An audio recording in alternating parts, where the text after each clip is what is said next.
সুপ্রিয় তৃতীয় শ্রেণীর শিক্ষার্থীবৃন্দ, সম্মানিত অভিভাবকবৃন্দ ও আমার প্রিয় সহকর্মীবৃন্দ, আসসালামু আলাইকুম রহমতুল্লাহি ওয়া বারাকাতুহু। দীর্ঘদিন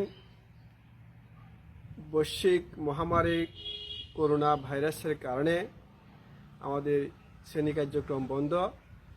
এই অবস্থায় পড়ালেখা চালিয়ে যাওয়ার জন্য ফেনী জেলা প্রাথমিক শিক্ষা অফিস কর্তৃক আয়োজিত ফেনী অনলাইন প্রাইমারি স্কুলের পক্ষ থেকে নিয়মিত অনলাইন ক্লাস পরিচালিত হচ্ছে। তার ধারাবাহিকতায় আমি মাইনুদ্দিন মোহাম্মদ ইকরামুল হাসান, সহকারী শিক্ষক, উত্তর 17 সরকারি প্রাথমিক বিদ্যালয়। আমি তৃতীয় শ্রেণীর গণিত বিষয়ের 5ম অধ্যায় থেকে তোমাদের জন্য আজকে পাঠ নিয়ে এসেছি। বন্ধুরা, আমরা পূর্বের পাঠে ধারাবাহিকতায় আমাদের পুরো পাঠে আমরা যে বিষয়টা নিয়ে আলোচনা করেছি তোমাদের মনে আছে কিনা একটু দেখার জন্য আমরা এটা প্রশ্ন উপস্থাপন করতেছি, সমস্যা উপস্থাপন করতেছি। বন্ধুরা, আমার নিকট 12টি আপেল আছে। এই 12টি আপেলকে আমার প্রত্যেক বন্ধুকে 4টি করে আমি বিতরণ করতে চাই। আমার কয়জন বন্ধুর নিকট এই আপেলগুলো বিতরণ করা যাবে? এটা একটা গাণিতিক সমস্যা। এই সমস্যাটা সমাধান করার জন্য আমরা কোন প্রক্রিয়া অবলম্বন করব তোমাদের মনে আছে কিনা দেখি সবাই। বুঝতে পারছি তোমরা ধরতে পেরেছ। আমরা এই গাণিতিক সমস্যার সমাধান করার জন্য আমরা ভাগ প্রক্রিয়া অবলম্বন করব। তাহলে আমরা আজকে শিখব কি? আমরা ভাগ থেকে আমরা আলোচনা করব।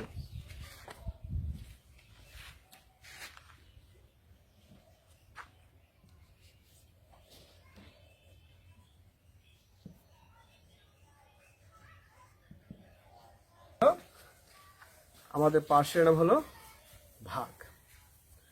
আমি যে সমস্যাটা তোমাদের সামনে উপস্থাপন করেছি সেখানে আমার আপেল ছিল 12টি, আর আমার প্রত্যেক বন্ধুকে আমি দিব আপেল 4টি করে। তাহলে আমার জিনিস ছিল 12টি, আর দিব কয়জনকে? 4 জনকে। তাহলে এটা আমরা যদি গাণিতিক বাক্য আকারে লিখি,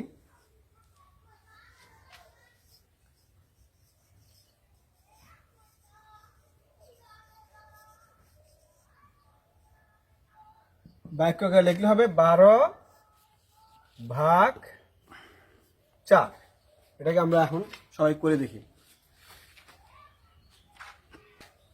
এই সমস্যাটা সমাধান করার যেহেতু আমাদের ভাগ করব, প্রতিজনকে আমি 4টা করে দেবো। আমরা এখানে ব্যবহার করব 4-এর নামটা। আমরা 4-এর নামটা পড়ি। 4টা করে জিনিস যদি আমি একজনকে দিই, আমার বিতরণ করা হবে 4টা। বাকি থাকবে কয়টা? 8টা। আরো আপেল দেওয়া যাবে। 4টা করে জিনিস যদি আমি 2 জনকে দিই, তাহলে 4 দুগুণে কত হবে? 8। বাকি থাকবে আমার আরো 4টা। 4টা করে আপেল যদি আমার 3 জনকে দিই, কয়টা যাবে? 12টি। বাকি থাকবে 0টি। বন্ধুরা, তোমরা লক্ষ্য করো, আমার এই গাণিতিক বাক্যের মধ্যে আছে 12, এখানে আছে 12, এখানে আছে 4, এখানে আছে 4, নাই কত? 3। তাহলে এই গাণিতিক বাক্যের ভাগফল হবে 3। বন্ধুরা, আমরা যে গাণিতিক সমস্যাটা এখানে আলোচনা করেছি সেখানে আমাদের আপেল ছিল 12টি। আমরা যদি এই 12টি আপেলের পরিবর্তে আমি যদি 14টা আপেল নিই এবং আমার প্রতি বন্ধুকে 4টা করে আপেল দিই, তাহলে আমার কি হয় একটু দেখি আমরা। আমার নিকট 12টি আপেল ছিল, আমি বিতরণ করলাম। এখন যদি আমার নিকট 14টি আপেল থাকে কি হয় আমরা দেখি। আমার আপেলের সংখ্যা হলো 14, প্রতি বন্ধুকে আমি 4টা করে আপেল দিচ্ছি।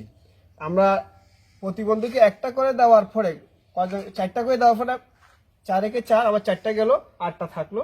আমি প্রতিবন্ধীকে 4টা করে দেওয়ার পর দুজনকে দেওয়ার পর আমার দেওয়া হলো 4 দুগুণে 8টা থাকলো 4টা। প্রতিবন্ধুকে 4টা করে দেওয়ার পর 3 জনকে দেওয়ার পর থাকবে বিতরণ করা হলো 12টা। আমার আর বাকি থাকবে কয়টা? 2। বন্ধুরা, আমার প্রতিবন্ধুকে 4টা করে দেওয়া হলো, 3 জনকে দেওয়ার পর আমার বিতরণ করা হলো 12টা, থাকলো কয়টা? 2টা। এটা আমরা কিভাবে লিখি? আমার আগের হিসাব মতো আমাদের ভাগফল হবে 3, আর এখানে 2টাতে থেকে গেল, এটাকে আমরা লিখবো কি? অবশিষ্ট থাকলো 2টা। এখন আমরা যে সংখ্যাটাকে আমি ভাগ করলাম সেটাকে আমাদের ভাগের ভাষা বলা হয় ভাজ্য। যেটা দিয়ে আমরা ভাগ করলাম তাকে বলা হবে ভাজক, আর যেটা আমি ভাগ করে পেলাম সেটাকে বলা হবে ভাগ ফল, আর যেটা থাকলো সেটা হলো ভাগ শেষ বা অবশিষ্ট। বন্ধুরা, আগের এই নিয়ম মতো আমরা কি পেলাম? যেটাকে আমরা ভাগ করলাম সেটাকে বলা হবে ভাজ্য, যেটা দিয়ে ভাগ করলাম সেটাকে বলা হয় ভাজক, আর যেটা ভাগ করে ফেলাম সেটাকে বলা হয় ভাগফল, যেটা থেকে গেল সেটা হলো ভাগশেষ বা অবশিষ্ট। আমরা আরেকটা গাণিতিক সমস্যা একটু চিন্তা করে দেখি। মনে করো তোমার নিকট 59টি পেন্সিল আছে। এই 59টি পেন্সিলকে থেকে তুমি তোমার প্রত্যেক বন্ধুকে 60টি করে পেন্সিল বিতরণ করতে চাও, এবং কয়জন বন্ধুকে পেন্সিলগুলো বিতরণ করা যাবে এবং কয়টা অবশিষ্ট থাকবে, এই সমস্যাটা আমরা এখন একটু সমাধান করে দেখি। আমার নিকট ছিল 59টি, প্রত্যেক বন্ধুকে দেওয়া হলো 60টা। আমরা যেহেতু এই গাণিতিক বাক্যের ভাজক হলো 7, আমরা 7-এর নামটাকে এখানে বিবেচনা করব। আমরা 7-এর নামটাকে বিবেচনা করব। আমার প্রতিবন্ধুকে যদি আমি 60টা করে দিই, একজনকে দিলে আমার দেওয়া হবে 60টা। তারপরে আমার আরো কিন্তু পেন্সিল থেকে যাবে, আমরা কত দিতে পারবো? আমরা এখন নামতাপ মধ্যে সেটা দেখি। 7 একে 7, 7 দুগুণে 14, 3 7 21, 4 7 28, 5 7 35, 6 7 42, 7 7 49, 7 8 56। 7 গুণ 8 সমান 56, 7 গুণ 9 সমান 63। তাহলে আমি যদি প্রতিবন্ধুকে 60টা করে দিই, তাহলে আমি 8 জনকে দিলে যায় আমার 56টা, আর প্রতিবন্ধুকে 60টা করে 9 জনকে দিলে আমার পেন্সিল লাগে 63, কিন্তু আমার কাছে 63 পেন্সিল নাই, আমার কাছে পেন্সিল আছে 59টা। তাহলে আমরা এই অংশটাকে যদি আমরা বিবেচনায় নিই, তাহলে আমার বিতরণ করা যাবে কয়জনের কাছে? 8 জনের কাছে। আর আমার তখন কিন্তু আমার অবশিষ্ট থেকে যাবে। অবশিষ্ট থাকবে কয়টা? অবশিষ্ট থাকবে 3টা। তাহলে আমরা লিখবে কি? অবশিষ্ট 3। আমরা এই গাণিতিক বাক্যটার মধ্যে আমরা এটাকে পাবো কি? যেটাকে আমরা ভাগ করবো সেটাকে বলা হবে কি? ভাজ্য। যেটা দিয়ে ভাগ করবো সেটাকে বলা হবে ভাজক। যেটা আমার ভাগ করে পাবো সেটাকে বলা হবে ভাগ ফল। আর যেটা অবশিষ্ট থাকবে সেটা একটা নাম হলো ভাগ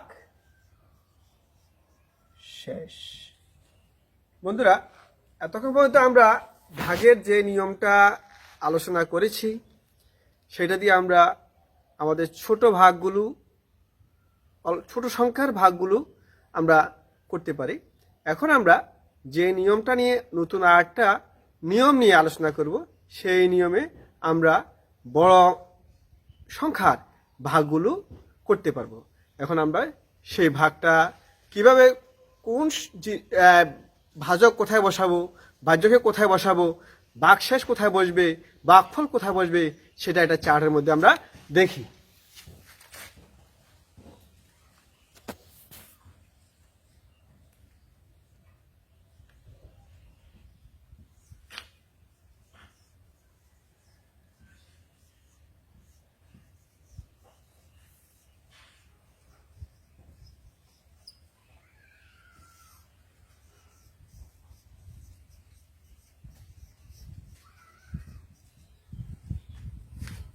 বন্ধুরা, নতুন এই নিয়মে আমরা এখানে বসাবো ভাজককে, এখানে বসাবো ভাজ্যকে, এখানে বসাবো ভাগফলকে, নিচে বসাবো আমরা ভাগশেষকে। আমরা একটু আলোচনা করি। যেই সংখ্যা দিয়ে ভাগ করা হয়, যেই সংখ্যা দিয়ে ভাগ করা হয় তাকে বলা হবে কি? ভাজক। যেই সংখ্যাকে ভাগ করা হয় তাকে বলা হবে ভাজ্য। যেই সংখ্যাকে ভাগ করা হয় তাকে বলা হবে ভাজ্য। ভাগ করে যে সংখ্যা পাওয়া যায় তাকে বলা হবে ভাগফল। ভাগ করে যে সংখ্যা পাওয়া যায় তাকে বলা হবে ভাগফল। আর যে সংখ্যাকে ভাগ করা যাবে না বা থেকে যাবে সেটা হবে ভাগশেষ। আগের যে ভাগ অঙ্কটা আমরা করেছিলাম পাশাপাশি, সেই ভাগ অঙ্কটা নিয়েই আমরা একটু বিবেচনা। সেখানে আমাদের ভাজক ছিল 7, ভাজ্য ছিল 59, আর এখানে আমাদের ভাগফল থাকবে। এখন আমরা গুণের নামটাকে বিবেচনা করি। আমরা বলছিলাম যেই সংখ্যা দিয়ে আমরা ভাগ করব সেটাকে বলা হবে ভাজক। আমরা সে ভাজকের নামটাকে আমরা বিবেচনা করব। কিভাবে বিবেচনা করি দেখো, 7 গুণ 1, এভাবে আমরা যে পড়তে থাকি, 7 গুণ 1, 7 থেকে 7, 7 2 গুণে 14, 3 7 21, 4 7 28, 5 7 35, 6 7 42, 7 7 49, 7 8 56, 7 9 64। আমরা 7 গুণ 8 সমান 56, 7 গুণ 9 সমান 63। বন্ধুগণ, লক্ষ্য করি, আমার প্রতিবন্ধুকে আমি যদি 60টা করে দিই, 8 জনকে দিলে আমার পেন্সিল বিতরণ করা হবে 56টি, আরো পেন্সিল থেকে যায়। আমরা যদি প্রতিবন্ধুকে 60টা করে দিই, 9 জন বন্ধুকে দিলে আমার 63টি পেন্সিল আমার লাগে। কিন্তু আমার কাছে আছে কয়টা? 59টা। আমরা এই 59টা, 63 যেহেতু আমার নাই, তাহলে আমরা এই অংশটাকে আমরা আমাদের অঙ্কের জন্য বিবেচনা করবো। তাহলে আমরা এখানে লিখবো কি? আগের ভাজকের নিচে ভাজ্যের নিচে লিখবো 7 56, আর এখানে আমরা লিখবো 8, আর এখানে আমরা বিয়োগ করবো। বিয়োগ করলে কত হবে? 9 থেকে 6 গেল, 8 থেকে 3। যে 3 এখানে থাকলো, এই 3কে আর 3টা পেন্সিলকে আমি আর 7 জন বন্ধুকে দিতে পারবো না। তাহলে এখানে 3 হবে কি? ভাগ শেষ। 3 হবে ভাগ শেষ। আমরা উত্তর লিখতে পারি। এই গাণিতিক সমস্যা আমরা পাই, উত্তর হবে 8 জন শিশু পেন্সিল পাবে 60টা করে, আর অবশিষ্ট থাকবে আমার 3টি। বন্ধুরা, আমরা এই গাণিতিক বাক্যের জন্য আমরা পাই সমস্যার জন্য, এটা এখানে 7 হলো আমার ভাজক, 59 আমার ভাজ্য, ভাগফল হলো 8, ভাগশেষ হলো 3। এখান থেকে আমরা একটা সিদ্ধান্ত নিতে পারি যে যেই সংখ্যা দিয়ে ভাগ করা হয় সেটাকে বলা হবে ভাজক, আর যেটা ভাগ করার পর থেকে যাবে সেটাকে বলা হবে ভাগ শেষ। এখানে যে সংখ্যাটা থাকি যাবে সেটা সব সময় ভাজক থেকে কম থাকতে হবে। আমরা এই গাণিতিক সমস্যার জন্য আমরা পাইলাম ভাজক 7, ভাগশেষ বা অবশিষ্ট 3। এখান থেকে আমরা একটা সিদ্ধান্ত নিতে পারি যে যেই সংখ্যাটা ভাগশেষ বা অবশিষ্ট থাকবে সেটা সব সময় ভাজক থেকে ছোট হবে। আমরা সিদ্ধান্ত নিতে পারি কি? অবশিষ্ট ক্ষুদ্রতর ভাজক, অবশিষ্ট ক্ষুদ্রতর ভাজক। এটা আমাদের মনে রাখতে, যদি এটা না হয়, কোনো কারণে যদি অবশিষ্টটা ভাজক থেকে বড় হয়, তাহলে আমাদের ভাগ অঙ্কটা হবে না। বন্ধুরা, তোমরা তোমাদের তৃতীয় শ্রেণীর গণিত বই 65 পৃষ্ঠা খোলো। সেখানে ভাগ করি, নিচে ভাগ করি 2, এটা কিছু গাণিতিক সমস্যা দেখা আছে। তোমরা সবাই নিজ নিজ খাতায় 1 নাম্বার সমস্যাটা সবাই সমাধান করো। করতে বলতে তারপর স্যার সেটা আমার করে দিচ্ছি। আমাদের এই গাণিতিক বাক্যের ভাজক হলো 2 আর ভাজ্য ছিল আমার 13। এটা করার জন্য আমরা কি করব, তোমরা করছো, তারপর স্যার এটা মিলিয়ে দেওয়ার জন্য আবার এটা করছি।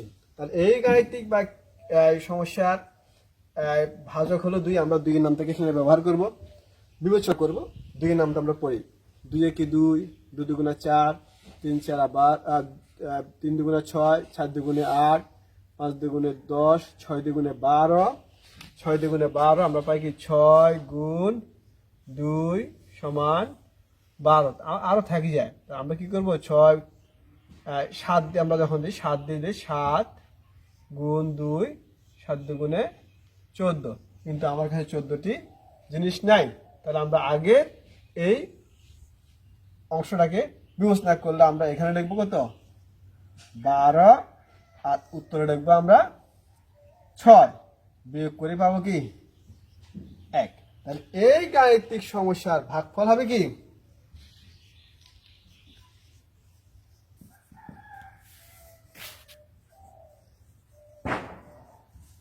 ভাগফল 6